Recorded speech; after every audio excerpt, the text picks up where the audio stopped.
Welcome back, everyone, to Let's Talk Business South Carolina. I'm your host, Rick Jenkins, and I appreciate you joining us. My second guest today is Andy Carr. Andy is the president and the CEO at SCMEP, or the South Carolina Manufacturing Extension Partnership.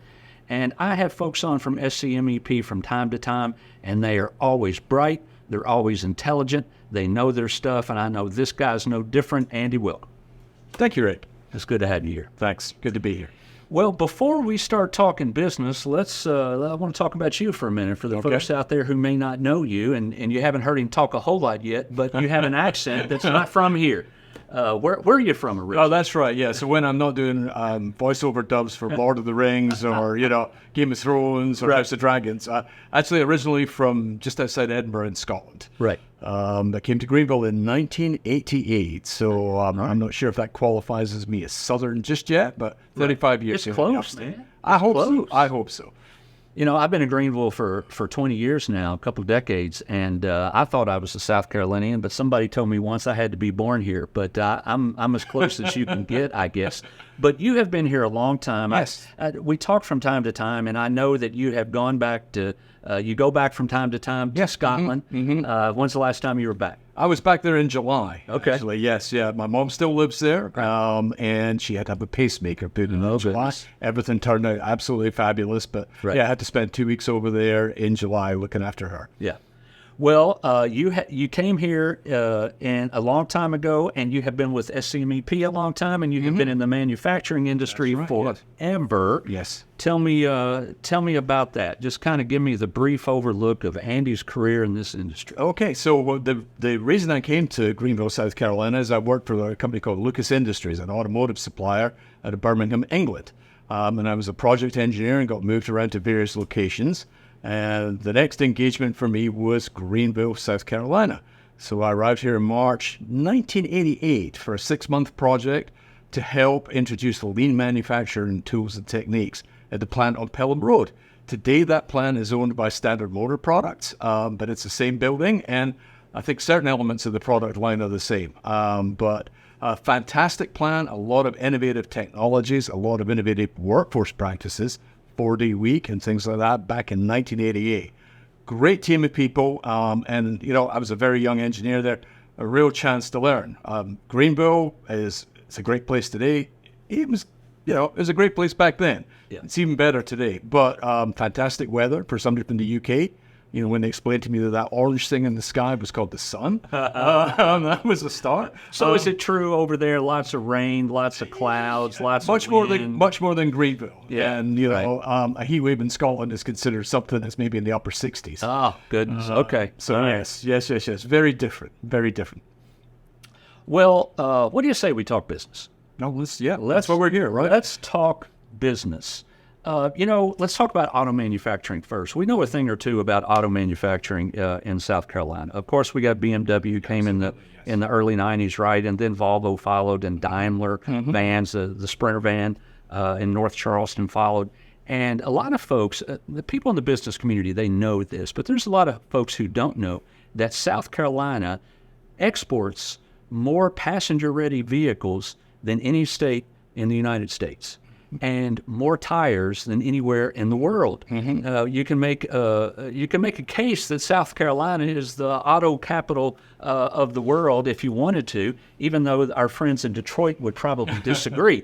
And so let's talk about Detroit. The United Auto Workers have gone on strike. Yes. And it started a few months ago. It picked up speed yesterday when another 7,000 people went on strike. And so we all know, you got Chevy, you got Ford, you got Chrysler over there. Huge strike, big stuff happening. Does it impact us at all? It is, Rick, yes. We're very fortunate, very close relationship with the manufacturing community here in South Carolina. And for about the last 10 days, myself and our staff, we have been pulsing the folks in the automotive supply chain to see what's going on. Last week, we learned of a couple of upstate Tier 1 and maybe Tier 2 manufacturers that were slow, that had to idle production lines because they supplied the big three, and then it had to put some people in temporary layoff. You're right, there was, I think, a Stellantis plant went down yesterday, and I think there's now a GM plant in Texas that's gone down, and that is starting to affect more of our supply chain. A lot of our automotive customers or clients in the automotive supply chain, they are part of the supply chain for BMW, Volvo, Mercedes, and then also Hyundai and Kia in Alabama and Georgia. And that insulates them a little bit. But yeah, it's a concern right now, Rick. Yeah, any idea how long this is going to last?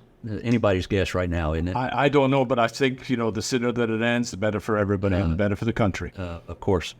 One of the things that I always say this about SCMEP, every time I have one of you guys on here, I always say that at the heart of SCMEP's mission is to assist manufacturers in the state of South Carolina pretty much in any way those manufacturers need help, right? Yes. I mean, that's kind of at the heart of what you all do. You all are here to support that industry, and you do so in countless ways, and I've seen you do it over the years. One of the things that you do, and it's right there on your website, if you scroll down just a little bit, you'll see it in it, is you offer a competitiveness review. That's right, yes. And it doesn't cost anything. That's right. And I'm not sure exactly how it works, but you're going to tell us it's like a one-day deal, right? And tell me what happens. It can be. So basically, it's an assessment. It takes a 30,000-foot look at your business. And what we're looking to do is we're looking to establish the constraints. What is holding your business back today, or maybe a month from now, 6 months, or a year from now? How do you prepare for that? What constraints do you need to overcome to make sure that you either remain competitive or become more competitive? Right. Those assessments are typically conducted by 2 of our field staff team. And they are going to have a lot of manufacturing experience. They're going to come in there. We're honest. We ask a lot of questions, and we tell the truth. And if the baby's ugly, we tell you the baby's ugly. But the very important thing is what we are looking to do is make sure that we come back with a series of time-phased recommendations. This says basically if we were in your seat, Mr. or Mrs. Plant Manager or Vice President of Operations, faced with these challenges, here's the steps that we would take.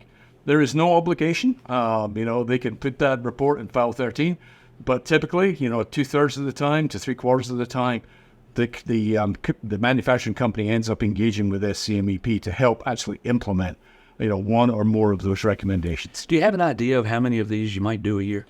Yes, we actually have a goal. It's actually one of our KPIs. Yeah, so we look to do about 60 of those a year. Sometimes we exceed that. Sometimes it comes in a little bit less. But that is actually one of the metrics for the companies because it is such a valuable tool to our clients, right? And it generates business for us. And how do you solicit that tool? I mean, you've got folks. I'm sorry, but I forget what they're called. The folks, regional vice president. Thank you. The regional VPs. I would assume that that's part of what they are talking to their clients about. Mm-hmm. Yeah, it is. It's one of those things, right? Because our products, our services that we offer, it's a huge listing, and it can be overwhelming for a manufacturer. Right. So what we always look to do is focus in on the assessment.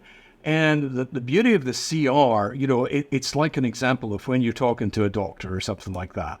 If you just want a quick prescription written, yeah, there's times for that, and we certainly have clients that just come in and fix this problem. We're glad to do that. But for a long-term relationship and one that really gets to the root causes of things, what you want is a doctor that actually takes time to listen, right, talk to you, and come up with a proper diagnosis. Right. And that's what the CR allows us to do, is to really get in there and understand what's going on in that company, what its challenges are, and the constraints that it's facing. Let's stick with assessments for a minute. Mm-hmm. You also do an assessment for Industry 4.0 types of issues. And I think most of us know what I4 is, but I mean, it's all the types of things that are tied to the big technology today, whether that be artificial intelligence or virtual reality or the Internet of Things or predictive analytics, smart factories, right? And so I would guess, Andy, that for at least small to mid-sized manufacturers, it is difficult to keep up with technology today. And how do they do that? And you all can help them in that regard, right? Yeah, absolutely. So at the end of the day, we've got this whole new toolkit of exciting things, the manufacturing 4.0 or advanced manufacturing technologies. The one thing that hasn't changed in manufacturing is typically 4 main challenges. Reduce costs, improve quality, improve safety and employee morale, and improve delivery. But now we've got this box full of shiny new toys, which is fantastic. Big box. You're absolutely right, Rick. There's a perception those technologies are suitable only for the Boeings and the GEs and the BMW. It's like everything else. Most of us, 25, 30 years ago couldn't afford a PC or a laptop. Right. Now, because of the demand and the volumes and the production things, everybody can. And those technologies are starting to make their way. They're migrating down the supply chain. It's our job at SCMEP to help educate people about those technologies, particularly the benefits, the things of those technologies. It never needs to be technology for technology's sake. What's it going to do for the manufacturer's bottom line? What constraints, what challenges is it going to help them overcome? So the assessment that we rolled out earlier this year is there to do that. It's to help them understand and identify within the company which tools might be best suited, which ones of the new advanced manufacturing technologies are going to help your bottom line soonest and the best. So that's what that assessment's about. Let's switch gears to workforce challenges for a second.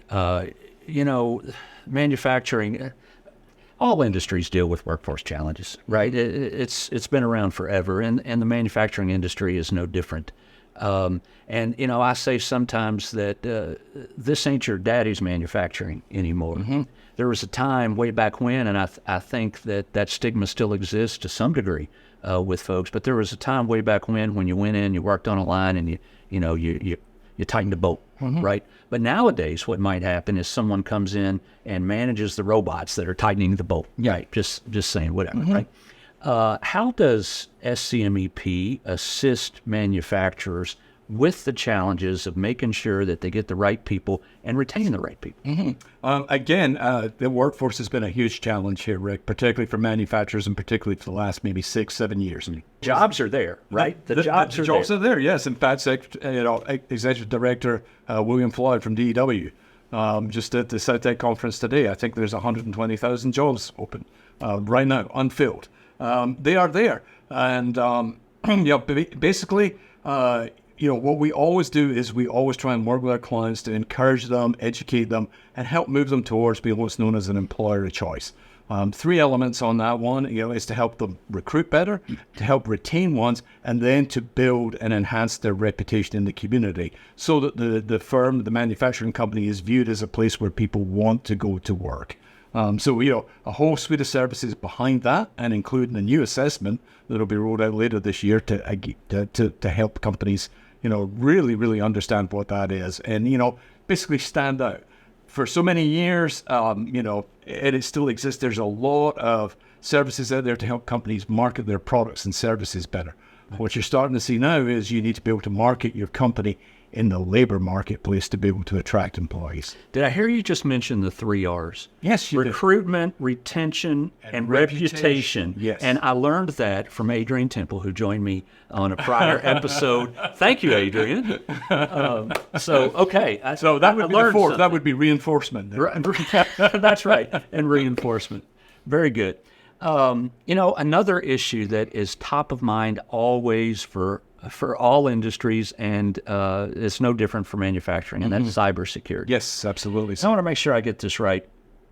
You all partnered with the Department of Commerce and SCDO to form what's called SCCAP, the South Carolina Cybersecurity Assistance Program, and that, as I understand it, provides some grant dollars that certain types of manufacturers, and you tell me which kind, can qualify to receive grant to help them with those types of issues. So this grant now is in its 3rd phase, Rick. Phase 1 and 2, it was funds provided by the Department of Defense, and we had that for 3 years. Those funds were limited to helping manufacturers in the DoD supply chain within South Carolina with a bricks and mortar presence, and it was to help them prepare for a DoD certification called CMMC, Cybersecurity Maturity Model Certification. That grant ended June 30th of 2023, and very fortunately, our partners, SCDW, wanted to maintain the momentum behind that. So we are now in phase 3 of SCCAP, and the good news is that grant is now open to all manufacturers in South Carolina, regardless not just the ones in the Department of Defense supply chain. So it has broadened. That grant today will help companies that maybe need CMMC certification.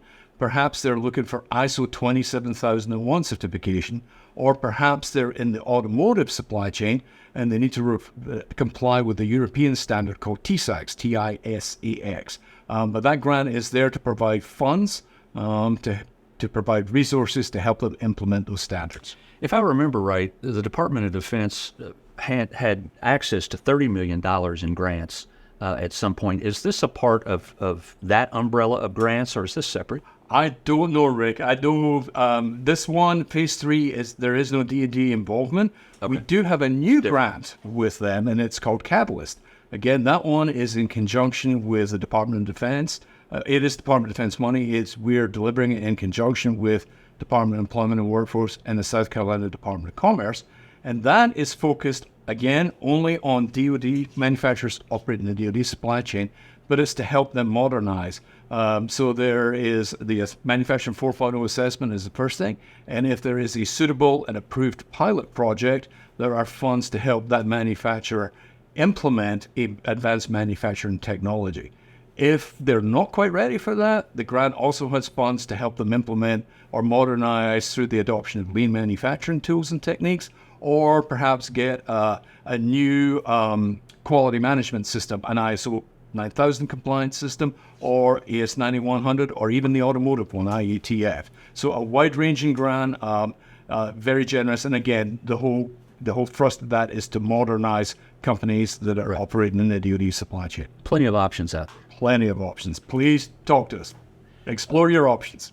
I'll get you out of here on this. A few months ago, you all were instrumental in putting up a new online platform called Connects South Carolina. Right. Yes. Mm-hmm. And that was aimed at trying to keep some business in South Carolina and hooking up manufacturers with potential vendors and potential suppliers, right. Correct? Yes. Tell us about it. It's doing very, very well. It's a program that's, we saw other MEPs, a couple other MEPs roll out a few years ago. It's something that we started exploring in 2021, build a partnership with the South Carolina Manufacturers Alliance, with the South Carolina Department of Commerce, and we launched that. And in fact, I think, the person that administrates that program, Miranda Craig, was on the show not too long ago. It's early days yet. We launched it, I think, about the 5th of July, but Governor McMaster helped us get the word out on that one. And it's going very, very well. Today, we've over 100 South Carolina manufacturers have signed up for that platform. So very, very pleased, ahead of schedule. And we're looking forward to the next few months as we see it bed in, we start to see some of those results being generated. So yeah, very, very pleased with Connects. Great stuff, Andy. I appreciate you being here. All right. Man. No, thank you, Rick. Always good to talk to Andy Carr, the CEO, the president at the South Carolina Manufacturing Extension Partnership. And folks, don't go anywhere. We're going to take a quick 60-second break, and we will be back with Heath Dillard, the CEO at Visit Greenville SC. Be right back.